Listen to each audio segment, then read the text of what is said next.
In Thailand, there's one topic that people talk a lot.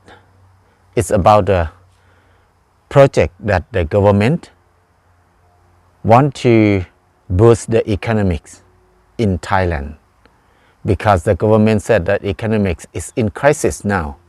So they need to put a lot of money in the economic system, in the market.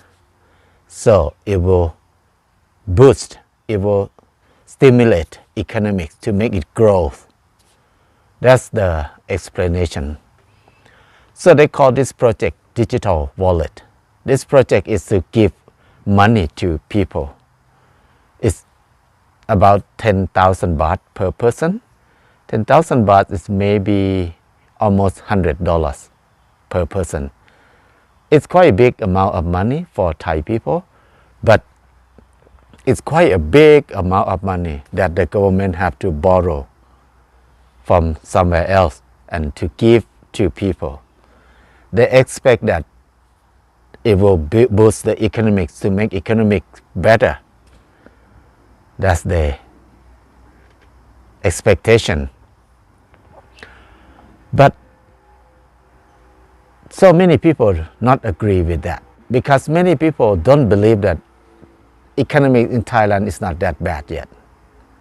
And then there are so many ways to solve the problem, to solve the economics problem. But the way the government do now is very risky, because Thailand borrow a lot of money already, and then they cannot pay off their debt yet. And then they need to borrow more money to give to people. So the idea is they think that it will boost economics. But actually, if we think about the situation in Thailand now, it's like a village. If a village, small village, that they have many people grow rice, some people grow vegetables, some people have chicken, some people do carpenter, some people do weaving. Many people do many things, but their economy did not grow because they don't have enough money to invest. So if the government give money to people, when people have money, people will buy from each other. When they buy from each other, it will create job. It will make people can sell their products. When they can sell it, they produce more, they create more job, and then the money circulate. I understand that. But the reality, the situation in Thailand now is not like that. It's like a village that people did not produce much. People only grow rice and tapioca 1 time a year. And after that, they just drink and pay gambling, and then they don't do anything else. Most of people in the village, they don't produce, but they buy, they consume from outside. So if the government dump a lot of money in that village, villagers will use that money to gambling, to buy alcohol, and then to buy everything they need from outside. Everything they need from outside come from a few corporations.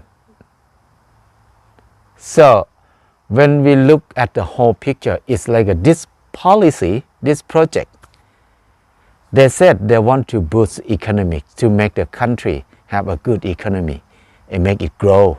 People will have more job.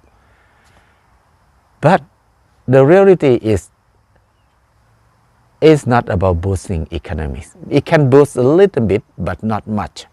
But mostly the money will go back to the corporation, because villagers, most of people did not produce. They just buy. We just become a cheap labor. Most of people are cheap labor. So they maybe create a little bit of jobs, but what will help? Because we are only cheap labor. The person who will get the most benefit is the big corporation. So this is a sample to show that when the government said they will help the economics of the country. They make people have a better life, better job, better income. Everything will be better. But it's just illusion. The whole thing is just to siphon money to the pocket of a big corporation, a few big corporations. So what we will have in our hand as a people is debt. We will carry a big debt in our shoulder. If the government cannot pay off this debt, the whole country will collapse, economics collapse.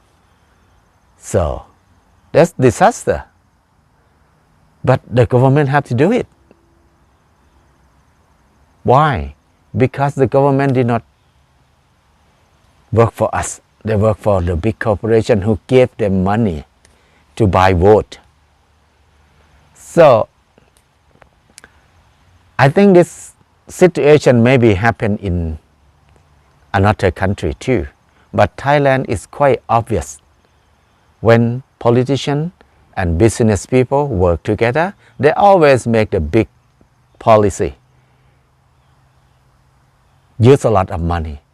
And then this policy, it looks like it's gonna work for people, but actually, no, it worked for them.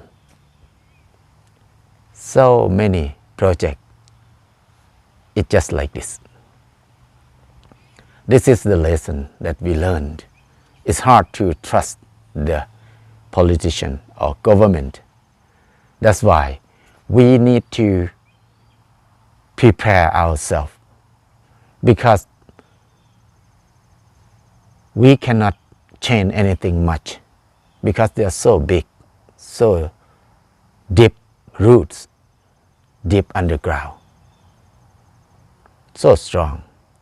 What we can do now is just prepare ourselves. How can we rely on them as less as we can? Now many of us start to have pond, have water, have fish, have chicken, have fruit trees, have grain, have rice, vegetable. We prepare the basic thing that we need in our life. So even economic collapse, even whatever happen, we'll be okay. We will be okay.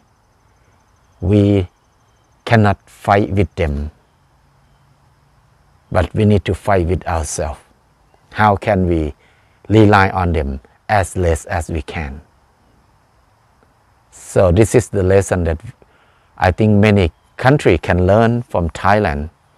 It maybe happen in your country sometime, but now it seems like many countries have this experience already. This kind of policy we call populism. Populism. Populism is mainly dictator like to use it to flavor people. Dictator is a group of people who did many bad things, but they want people to look at them as a good person. So they just give money. Use our name to borrow money from another place and then give that money to us a little bit. And then we feel good because people don't catch up with the tricks that they play with us. And then we vote for them, we support them, we love them. This is a technique that many dictators like to do it. Now, dictator is in the form of parliament, dictator in parliament, so they can do big project like this to take a lot of benefit into their pocket. So it's hard to trust government or politician. It's good to trust ourselves, trust each other, and help come together more. I think this is the way that tiny people like us can do. If we did not prepare well, we will suffer a lot when everything collapses. But now when we prepare well, we will be okay, we will be strong. I hope that you will not have government like us.